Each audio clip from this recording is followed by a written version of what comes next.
Hi friends, welcome to my channel. और आज की वीडियो में हम देखने वाले हैं केस बुक आप कैसे फिल करोगे मैटरनल नर्सिंग के सब्जेक्ट में, जो कि आपको जीएनएम थर्ड ईयर में होता है, बीएससी में होता है, post basic BSc first year में होता है। इसकी 2 वीडियोस मैंने ऑलरेडी अपलोड कर दी, जिसमें कि मैंने एंटीनेटल और पोस्ट नेटल केस फिल करा था। और आज की वीडियो में भी मैं आपको पोस्ट नेटल केस दिखाने वाली हूँ, जिसमें कि जो पोस्ट नेटल मदर हैं उनकी पैराइटी 2 है। और ये पूरा कैसे फिल किया जाएगा, कैसे इसको लिखा जाएगा, वो हम देखेंगे आज की वीडियो। एंटीनेटल केस आप पहले वाली वीडियो में ज़रूर देख लीजिएगा अगर आपको सीखना है कैसे फिल करते हैं। और ये जो केस है ये पोस्ट नेटल केस है। सबसे पहले आप किसी तरह से, जैसे कि मैंने पहले वाली वीडियोस में भी बताया था कि ये चीज़ फिल करनी बिल्कुल मुश्किल नहीं होती। इसमें पेशेंट का नाम, एड्रेस वगैरह आपको लिखना होता है, उनका इनकम और हस्बैंड नेम यहाँ पे से लिखा नहीं है तो आपको फिल कर लेना है। कुछ भी आप नाम लिख सकते हो उनका, और डेट ऑफ एडमिशन और उसका टाइम आप लिखोगे। रजिस्ट्रेशन नंबर आपको लिखना होता है, एडमिशन नंबर और रजिस्ट्रेशन नंबर। तो रजिस्ट्रेशन जब उन्होंने रजिस्ट्रेशन किया होता है, हो सकता है कि एंटीनेटल टाइम में उन्होंने रजिस्ट्रेशन करा रखा हो, तो वही डेट उसमें आएगी। आप चीज़ें फाइल से लिख सकते हो पेशेंट की, और थोड़ा सा देख कर भी आपको समझ आने लगेगा। यहाँ पर हम लिखेंगे ग्रेविडा 2, क्योंकि वो 2 बार प्रेग्नेंट हो चुके हैं और 2 बार ही उन्होंने बेबी को बर्थ दिया है। LMP EDD आप लिखोगे। LMP और EDD आपको निकालना आना चाहिए कि LMP की हेल्प से EDD कैसे निकाली जाती है। फिर हम यहाँ पे ये जो चीज़ें होती है, बॉक्स होता है, इसको फिल करते हैं। यह है प्रीवियस ऑब्स्टेटिकल हिस्ट्री। तो जो प्राइमरी ग्रेविडा है उसका मैंने आपको दिखाया था कि उसमें ज़्यादा कुछ खास नहीं भरते, सिर्फ हम प्रीमी ग्रेविडा ही लिखते हैं। जैसे कि अब ये वाला केस देखो, यहाँ पर हमने कुछ नहीं किया क्योंकि ग्रेविडा भी फर्स्ट था वो, और जो मदर है वो पैराइटी भी फर्स्ट टाइम ही उनकी हुआ है। फर्स्ट टाइम उन्होंने डिलीवर किया है बेबी को, फर्स्ट टाइम वो प्रेग्नेंट हुई। लेकिन इसमें वो 2 बार बेबी को बर्थ दे चुकी हैं, इसलिए हम इसको फिल करते हैं। पहले वाला लिखेंगे कि उन्होंने 2017 में फुल टर्म की प्रेगनेंसी थी, लेबर उनका नॉर्मल वेजाइनल डिलीवरी हुई थी, पेन हुआ था उनको और पिपेरियम नॉर्मल था, और बेबी जो था वो हेल्दी था। यहाँ पे भी लिख सकते हो मेल फीमेल बेबी, जिस तरह से लिखा हुआ healthy, full active and normal, बस ऐसा आपको लिखना है। तो ये जो चीज़ है ये एंड है, एंड ऑल एक्टिविटीज़ ये अलग है, and all activities are normal. उसके बाद हम नेक्स्ट वाला जो भरते हैं ये चीज़ें, ये मैंने आपको प्रीवियस वीडियो में बहुत अच्छे से बताया भी था कि इसको आपको कैसे करना है। तो प्रेजेंट लेबर में कितना उनका कॉन्ट्रैक्शन में टाइम लगा वो आप पेशेंट का नोट करके आपको लिखना चाहिए। जैसा आपको पेशेंट मिलता है, आप लेबर रूम में ड्यूटी करते हो, आपको सब कुछ समझ में आने लगेगा ये चीज़ें। ड्यूरेशन इंटरवल आपको लिखना होता है लेबर का, और कितनी देर में जो कॉन्ट्रैक्शन है उनका टाइमिंग आपको नोट करना होता है कि किस टाइम स्टार्ट हुई, कितनी ड्यूरेशन के लिए आई और कितनी कितनी देर बाद वो आई उनको कॉन्ट्रैक्शन। एब्डोमिनल एग्जामिनेशन में आप फंडल हाइट लिखते हो, जो कि मेजरिंग टेप से आपको पता लगेगी।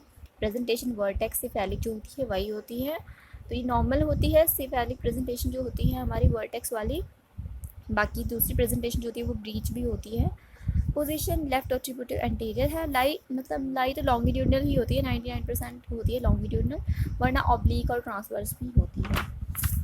फिर यहाँ पे हमने अगर यूरिन एग्जामिनेशन में कुछ फाइंड आउट हुआ तो लिखोगे आप, नहीं तो आप नील लिख देना। यहाँ पर आपको लिखना है कि भाई कंडीशन ऑफ बाउल और ब्रेडल क्या है, तो एम्प्टी सेमी एम्प्टी हमने यहाँ पे बता दिया है। उसके बाद मेम्ब्रेन जो होता है वो इंटैक्ट है या फिर रप्चर है, तो यहाँ पे इंटैक्ट लिख दिया गया है। हेड बेबी का एंगेज हुआ है या नहीं, तो एंगेज्ड है। FSH यानी फीटल हार्ट साउंड आपको लिखनी होती है मेजर करने के बाद, जो भी आप लिसन करते हो फिटोस्कोप से, उसकी मदद से या स्टेथोस्कोप जैसे भी।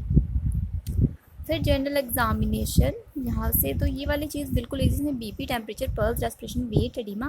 पेशेंट के बारे में आप सब कुछ लिखोगे, उनका टीथ की कंडीशन, ब्रेस्ट एंड निप्पल के बारे में सब कुछ हम नोट डाउन करेंगे, जो भी हमें फाइंड आउट होता है उनके एग्जामिनेशन में, जनरल एग्जामिनेशन में।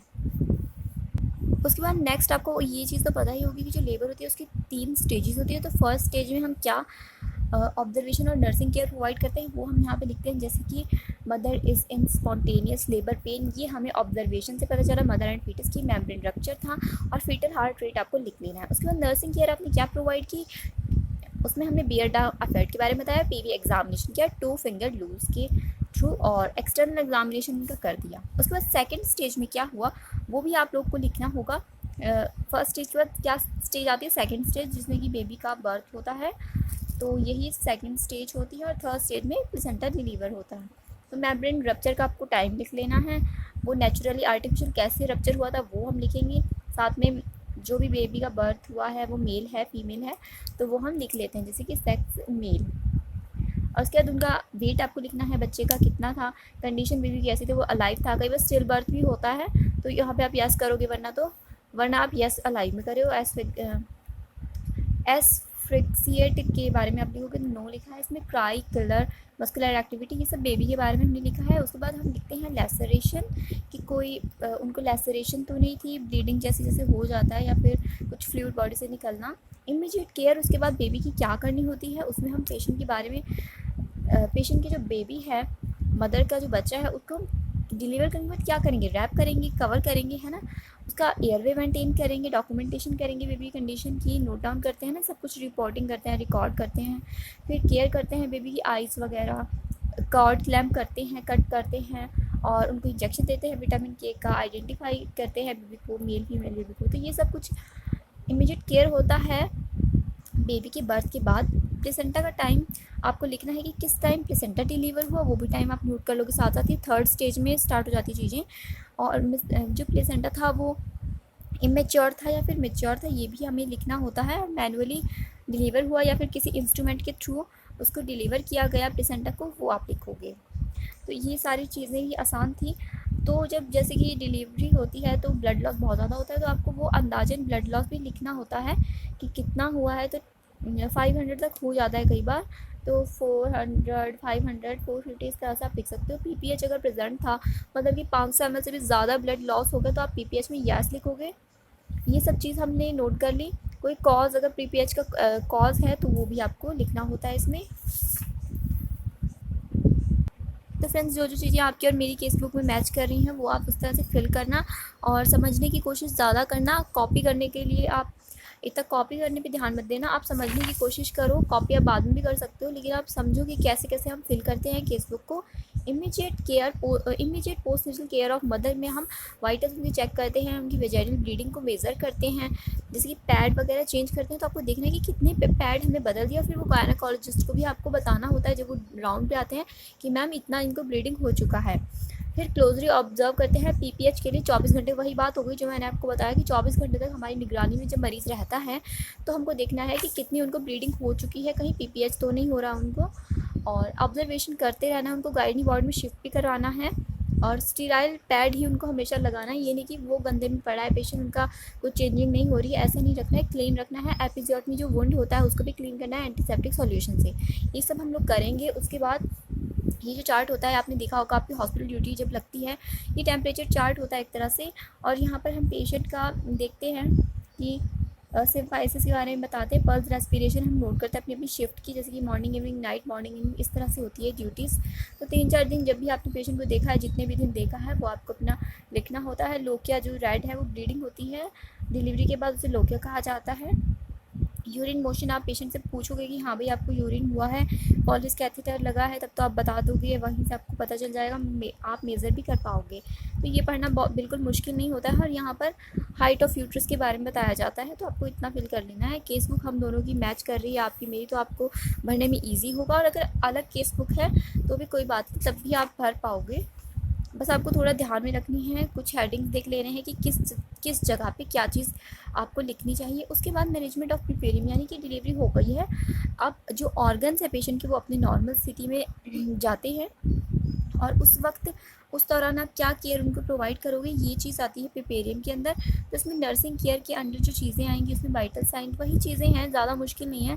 ब्लीडिंग चेक करना है, एग्जामिनेशन उनका करना है, हेल्थ एजुकेशन प्रोवाइड करनी है उनको, खाने के बारे में, एक्सरसाइज के बारे में, पर्सनल हाइजीन के बारे में, और भी आप लिख सकते हो इसमें। और मेडिकेशन में जो उनको मेडिकेशन चल रही है उनके बारे में आप उनको बताओगे और उनको दोगे वो मेडिकेशन, जैसे कि डिक्लोफेनिक दर्द के लिए देंगे, एंटीबायोटिक्स देंगे ताकि इन्फेक्शन ना हो, आयरन फॉलिक एसिड की टैबलेट्स उनको देंगे ताकि उनके जो ब्लड लॉस हुआ है वो रिकवर हो सके, उनका एचबी मेंटेन हो सके।